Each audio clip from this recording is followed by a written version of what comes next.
This video we're going to take a look at running 4.3 BSD on an emulated VAX 780. And thank you to TheCrusader45 for suggesting this. I really appreciate the suggestion. It's something new. I've never used 4.3 BSD directly. Some other things that were offshoots of that BSD. Obviously, all the modern BSDs came from it linearly, and things like Ultrix and SunOS 4 series were pretty close to BSD. But let's get started. So the other thing to note is that the instructions for this are off the Gunkies wiki. So I'll provide links to where everything came from here, and we can we'll get started. So first thing is to grab the distribution.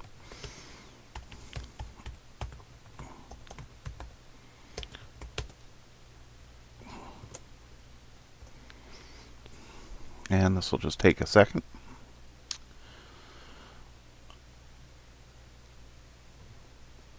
So one of the next step is to assemble the separate tar files, separate tape images, into a SimH compatible tape image. So we'll have to grab a little bit of Perl code to do that. Again, all this stuff is off the Gunkies wiki. So let's get this set up here, and I have to make a couple tweaks to it. Just because of, well, it's Perl, so you have to do things the modern Perl way. Okay. Let's decompress the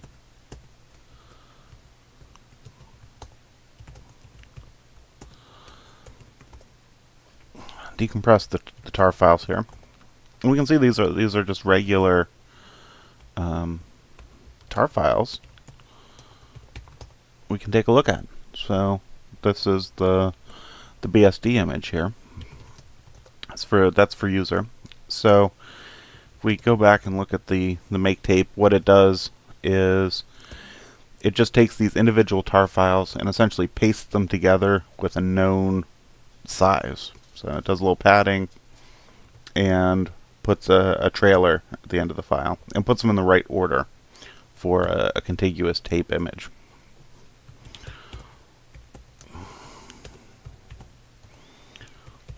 We'll run make tape and redirect the output because it goes and dumps out to standard out.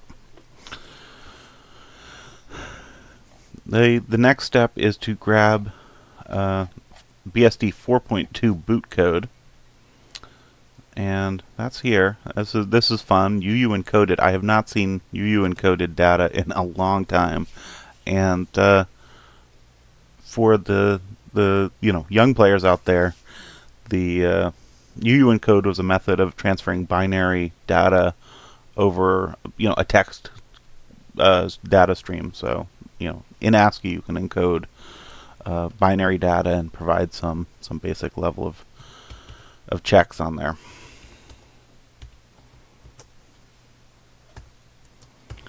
And you just decode it with UU decode. So now we have the boot 42, or boot 4.2, and we have our tape, 107 megs of tape image. So we'll just copy and paste the install initialization file out of the wiki here.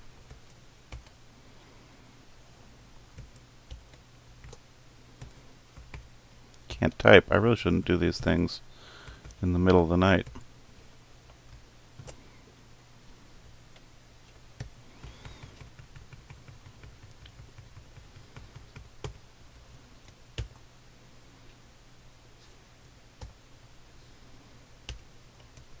There we go. fat fingered it. So what's going on here is setting the first disk, so disk 0, type of RA81, and attaching the mini root image that came with the distribution. And then the second disk RQ1, again set to an RA81, and we're attaching rq.dsk. That will be created. Disabling some devices here, attaching the tape image, setting the text stream to 7-bit, and here we actually load that boot program we just UU decoded. So load that into the beginning of memory, set a couple registers, and then run that boot program. And so this is because there isn't embedded boot code in the image here. Let's fire this up.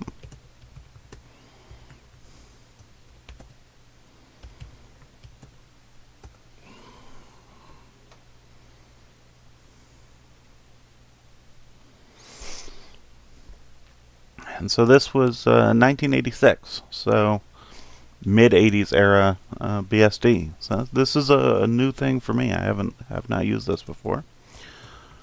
So first thing, once we're in here in this kind of single user kind of install maintenance mode, we'll make the disk device.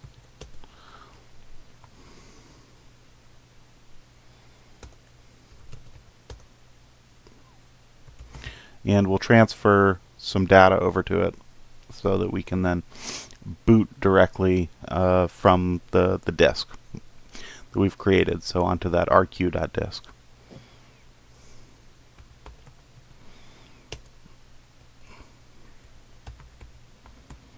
Again, type is R81.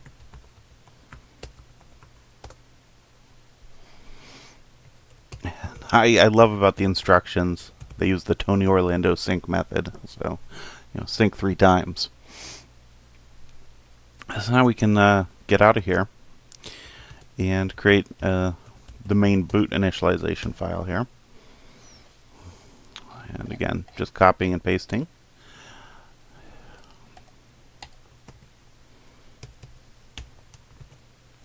So the change here is now we've set the first disk 0, or RQ0, to that rq.disk we just transferred that kind of mini root over to, and root dump. And then we disable the other 3 disks, RL devices. We still maintain the same boot code that we're putting into memory there. Yeah, let's start the simulator with that. Now, there's a little bit more involved work to do here. We have to restore from tape and make some file systems. But first we're going to go create some devices, but set some variables first.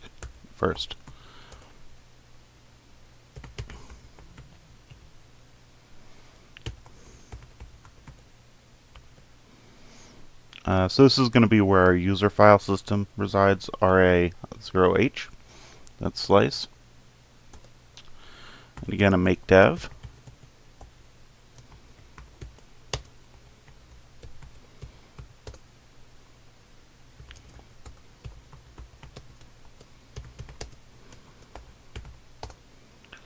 And so there we just made the file system where user is going to be mounted. Let's mount user.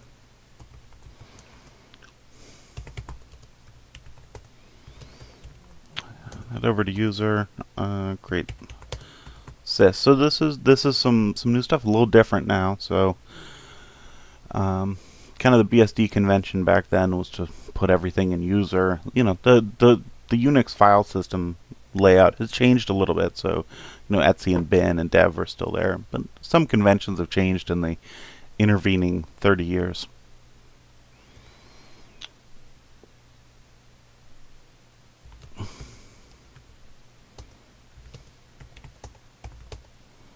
So we're here in user sys, so let's rewind the tape and then fast forward the tape, because if you recall in that script where we made the tape image, we have to go segment to segment. And so the third segment apparently is the user sys archive.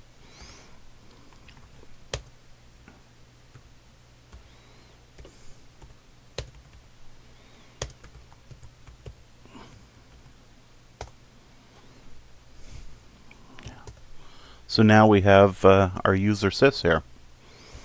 Let's go back up one level and populate user. So now we just fast forward once.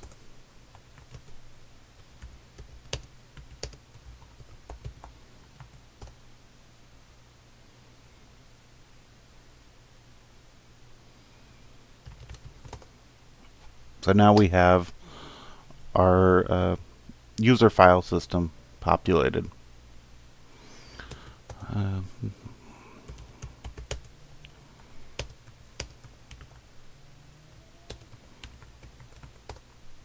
Change some permissions, and we're not going to use the sys directory that we put in user versus what was on the mini root here.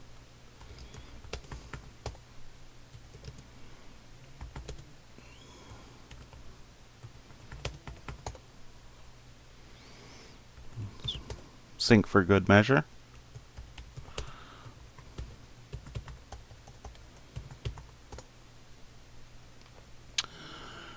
Unmount that. Now, the instructions call for a file system check. Not a bad idea.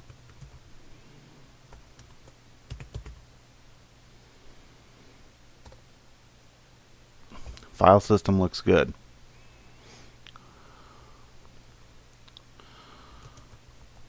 Now we need to create the FS tab. So very nicely they've provided the FS tab for the RA81 layout. So let's take a look at that. So I'm mixing in some OpenVMS lingo there. So we have RA0A, that's our root. 0G is mount, and 0H is user. So let's just copy that over.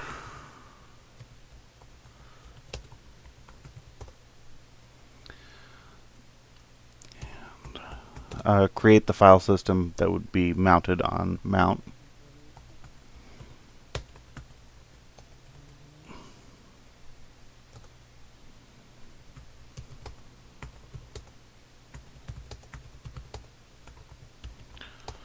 Let's reboot.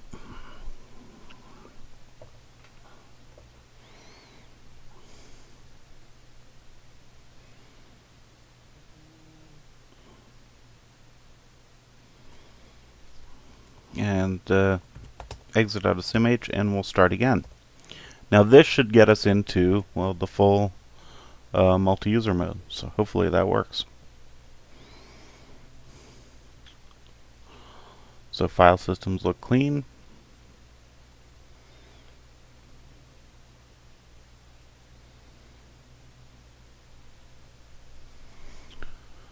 And it's taking a second. There we go. No password for root, and a nice message about root. Asking me if I'd want to play a game. Well, I have to try this. From the classic BSD games collection, War Games. I'd like to play a game. No. Of course, from the classic film of the same name. But let's see what's going on. Take a look at all the processes running. This is what's pretty amazing about these classic systems versus what you have today. So this is running. It's not doing a whole lot. And it's got some getties and the shell, inetd, logger daemon, some stuff for virtual memory. Pretty small list of processes. Wonder if top's included. No, no top. Let's okay,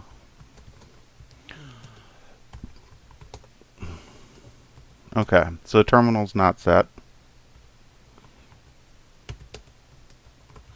So this is C shell, of course, since it's classic BSD.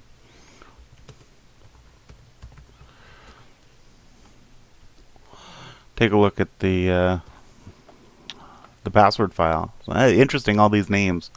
With these stock names, something's not right in the term settings. Let's see, Professor Falcon. It should be Falken, I believe, but not going to quibble too much. So this is fascinating that there is this. Did they pull this off a live system? Were these the usernames that came with it? Very interesting. Anything else interesting we have here? Let's take a look at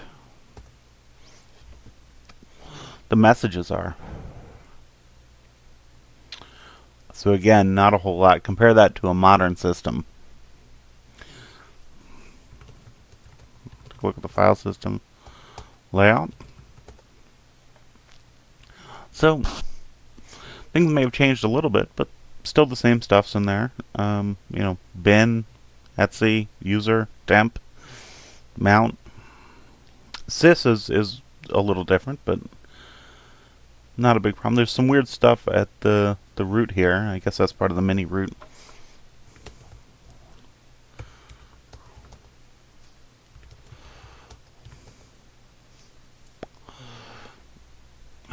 So we get a Fortran compiler. Hopefully she get a C compiler. Okay, so that's in bin.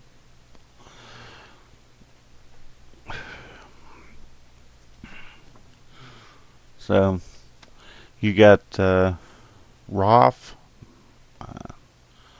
Lots of cool stuff here. Let's do some math. BC works as it always does. I don't know. And look here, we have UU decode and UU encode. And also UUCP, another kind of classic way of transferring data on kind of modem lines.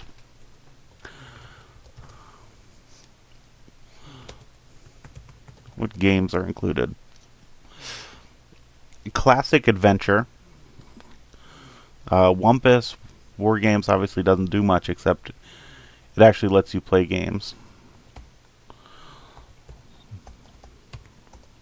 Fortune.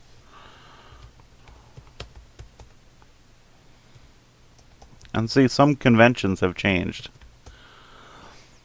Let's take a look at a long offensive fortune.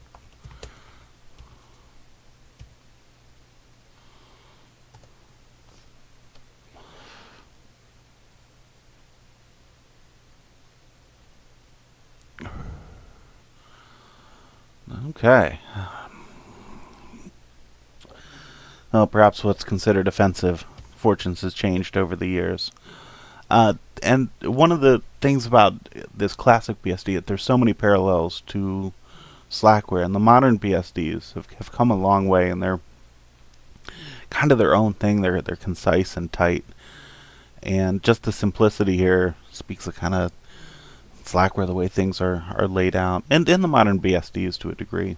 But this has been pretty interesting. I'm probably going to have to play around with this further, and one of the things to note is there are a lot of these other in the kind of these historical images, and roughly the same process can be applied.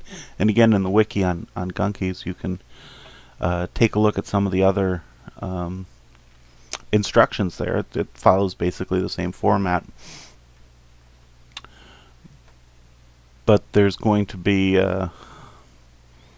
several other versions of 4.3. So there's 4.3 Reno, 4.3 Tahoe, there's Quasijarus,